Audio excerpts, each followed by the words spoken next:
हर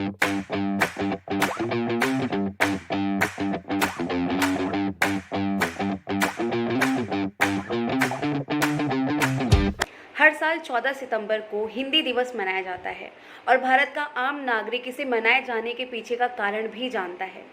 लेकिन अफसोस की बात यह है कि काफ़ी लोगों को ट्विटर पे अजय देवगन और किच्चा सुदीप के बीच हुए वाकये के बाद ही पता चला कि हिंदी हमारी राष्ट्रभाषा नहीं है। भारत एक विभिन्नताओं का देश है जहाँ पे हर राज्य की अपनी अलग राजनैतिक, सांस्कृतिक और ऐतिहासिक विशेषता है। ऐसे में इस देश की कोई एक राष्ट्रभाषा नहीं है।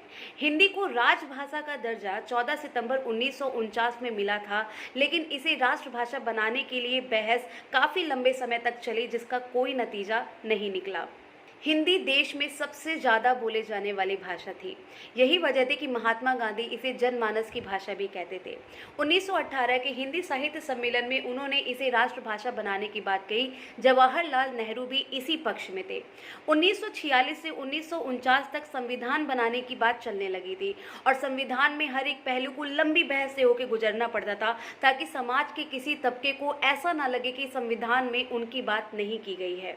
लेकिन सबसे ज़्यादा विवादित मामला रहा भाषा को लेकर। संविधान को किस भाषा में लिखा जाए और राष्ट्रीय भाषा का दर्जा किसे दिया जाए, इस मामले को लेकर किसी एक मत पे आना सभा में मुश्किल लग रहा था।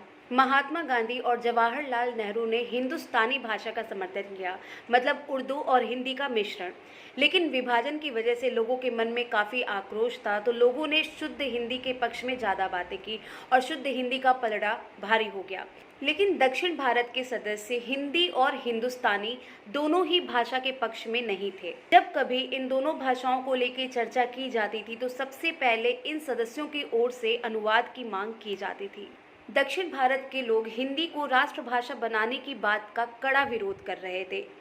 इतिहासकार रामचंद्र गुहा ने अपनी किताब इंडिया आफ्टर गांधी में लिखा है कि मद्रास का प्रतिनिधित्व कर रहे टीटी कृष्णामाचारी ने सीधे सीधे सभा को चेतावनी दी थी।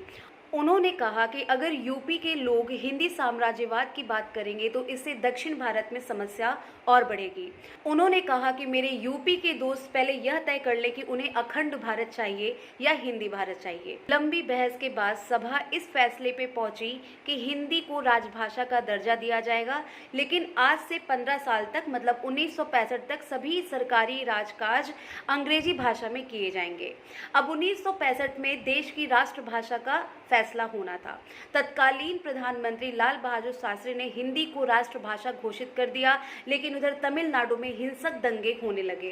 प्रदर्शन के दौरान दक्षिण भारत में कई जगहों पर हिंदी किताबों को जलाया गया। लोगों ने इसके लिए अपनी जान तक दे दी। कांग्रेस वर्किंग कमेटी ने तब नमी दिखाई और यह बोला कि सरकारी कामकाज को करने के लिए राज्य कौन सी भाषा चुनती है, ये पूरी तरीके से उनके निर्णय पर निर्भर करता है। कांग्रेस ने कहा कि केंद्रीय स्तर पर कामकाज के लिए हिंदी और इंग्लिश दोनों भाषाओं का प्रयोग किया जाएगा।